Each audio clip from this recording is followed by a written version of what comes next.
Artis kontroversial Nikita Mirzani turut disorot di tengah ramainya sosok doktip atau dokter detektif yang viral di media sosial. Lantas, kenapa ibu dari Loli, Nikita Mirzani, sebut sosok dokter detektif hingga sindir owner Daviana Skincare dan Richard Lee? Viral perbincangan mengenai produk skincare yang membuat sejumlah pihak angkat bicara, termasuk artis kenamaan Nikita Mirzani. Salah satu skincare yang kini ramai disorot adalah Daviana Skincare yang diisukan sosok Dr. Richard Lee turut andil di dalamnya. Bahkan, kini heboh Nikita Mirzani menyindir Dr. Richard Lee hingga sebut memiliki hubungan kerjasama dengan Daviana Skincare. Secara spesifik, Nikita Mirzani menyebutkan bahwa Dr. Richard Lee menerima saham dari Daviana Skincare hingga 20%. So, gimana menurut kalian? Komen. Abis live teleponnya. Iya Mae. Abis live aku telepon Mae 5 menit. Aku live abis ini 5 menit dari sekarang. Cepetan kalian ya, gue mau ngomong ya. Jangan beli produknya Daviana, jangan dibeli ya. Walaupun dia ini nggak bisa diem ya. Ownernya nih si Malviana ini dia nggak bisa diem dia. Kayaknya gelisah gitu hidupnya ya. Padahal dia juga nggak ada basic dokter, nggak ada temen dokter, nggak ada. Dia ikut-ikutan aja jual skincare dan dia baru jualan itu. Jangan kalian beli Daviana ya. Jangan kalian beli ya, karena produknya overclaim, abal-abal. Produknya nggak jelas, lakinya aja kusam mukanya. Kalau dia emang produknya bagus, harusnya suaminya mukanya nggak kusam. At least mukanya kayak Dr. Oki aja. Karena Dr. Oki itu juga pakai skincare-nya dia sendiri. Kalau dia memang bagus skincare-nya, pasti satu keluarganya nggak ada yang kusam mukanya. Kalau Daviana badannya putih ya, memang orang ada keturunan kulitnya putih sedari lahir ya. Jadi mukanya juga bukan karena skincare yang dibeli. Walaupun dia ini orang nggak bisa diem ya. Sekarang dia baru bikin klarifikasi lagi, baru cek lab skincare-nya. Padahal skincare-nya emang abal-abal. Kalian aja pada beli-beli itu. Makanya kalian bisa nggak sih jangan tergiur sama diskon tuh, diskon harga 700.000, diskon jadi 250. Berarti kan harusnya otak kita tuh menangkap ya. Oh berarti dia bikin skincare-nya harganya di bawah 250 nih. Kayak gitu.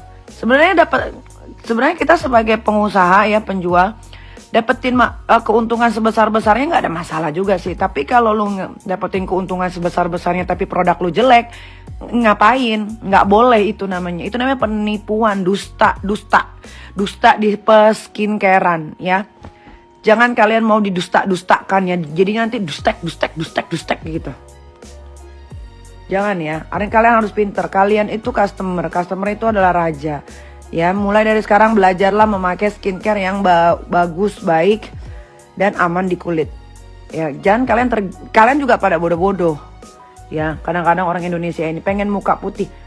Muka putih leher hitam ngapain ya? Yang ada lu kayak ada kocan. Ya si Melvi udah kalian jangan beli produknya, biar dia ngoceh kayak gimana, biar. Abis itu si Henny juga. Nih asal kalian tahu ya, si Henny Sagara itu dia itu sudah tidak punya izin apotekernya tuh udah nggak ada, ditipu kalian. Jadi kalau dia bikin di IG-nya, aku sedang megang formula yang paling bagus untuk skincare tai kucing lah. Tai kucing. Dia itu tuh udah tersangka dari tahun 2022. Gue salah tadi, gue bikin di story 2023 lagi. 2022 ini Sagara itu ya, dia itu sudah tersangka. Jadi buat semua klinik-klinik yang ada di Indonesia, jangan bikin skincare sama Henny lagi ya. Karena dia sudah tidak punya izin apotekernya dan dia sudah tersangka. Udah usah dibeli, udah nggak apa-apa, miskinkan aja deh. Karena dia udah menipu banyak rakyat Indonesia. Lagian juga udah dapat keuntungan banyak kan si Henny sama si Daviana ini. Jadi udah nggak usah. Dia mau ngebacot apa, mau ngomong apa di live-nya lagi jualan. Udah nggak usah ditonton juga live-nya. Henny Mafia, well iya. Izin apoteknya udah dicabut dari 2023 tuh si Henny. Izin apoteknya sudah dicabut dari tahun 2023 dan sudah ditetapkan menjadi tersangka. Nah, produknya Deviana ini juga banyak bikin di pabriknya si Henny ya. Nah, buat yang punya klinik-klinik di Indonesia, di Bandung dan sekitarnya, kalian stop, jangan bikin lagi skincare sama Henny. Sila gimana? Kasel itu, dia itu cuma korban kejahatan, kebiadaban dari Henny. Henny tuh banyak banget tuh dosanya tuh, karena dia banyak bohongin orang-orang juga. Mendingan Sheila Saukia, dia mau membenahi skincare-nya. Makanya kan dia nggak jualan skincare tuh, udah nggak live skincare lagi, jualan muslim dulu. MS Glow gimana? MS Glow Sandi bagus. Dia itu modusnya deket-deketin artis biar orang jadi percaya sama dia ya. Padahal si Henny Sagara itu modusnya dia deketin artis-artis top, dia deketin petinggi-petinggi gitu ya.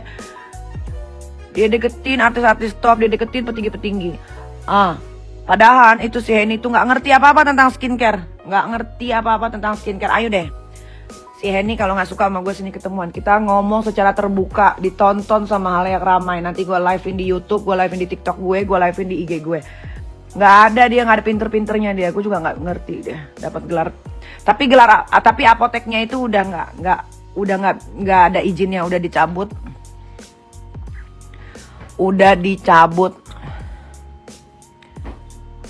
Deh.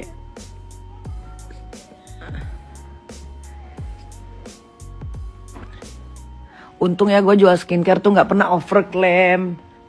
Bahan-bahannya memang bener-bener bahan yang gue kirim ke BPOM sama bahan yang ada di paketannya memang sama persis. Bukan Henny Sahara, Henny Sagara. Halo Doktif, salam kenal ya. Boleh nggak saya ada satu permintaan buat ibu dokter yang cantik ya. Seandainya suatu hari lagi bu dokter ya kan, tolonglah ibu jangan beralih profesi dan jangan berpindah profesi seperti laki-laki yang mulutnya lancip itu. Dulu kan dia nge-review kayak gini bagus, edukasi lah, kenapa belakangan jadi ngurusin hidup orang ya kan, jadi nggak berfaedah, nggak bermutu dia. Jadi tolong ibu jangan seperti dia ya bu, tetap konsisten bu. Ya Allah, makasih banyak bu, berikanlah kami edukasi gitu bu ya. Jangan bu nanti buka podcast ngomongin orang bu, alah jadi lari jalurnya bu. Oke bu, thank you. Ini yang saya anggap paling berbahaya, itu adalah skincare abal-abal. Skincare yang mengandung merkuri, hidroquinone, penyalahgunaan steroid. Namun ternyata saya salah fokus. Yang bikin kalian kecewa adalah skincare yang overclaim, skincare yang menipu, skincare yang bikin kalian rugi. Kenapa netizen tuh tantrum banget sama skincare overclaim? Karena kalau overclaim itu kan udah BPOM ya. Sedangkan kalau abal-abal, netizen tuh udah pada pinter, jadi nggak bakal beli gitu loh. Nyarinya gampang, pokoknya polosan atau ada etiket birunya, dicek BPOM-nya nggak terdeteksi, itu nggak bakal dibeli. Tapi kalau overclaim, BPOM udah ada, terus tertera di kemasannya, persentasenya segitu, klaimnya begini begitu. Netizen tuh kayak merasa tertipu gitu loh, nyarinya tuh gimana. Makanya jadi tantrum dan hilang kepercayaan. Masa kita mau beli skincare aja harus uji-uji sendiri? Enggak kan?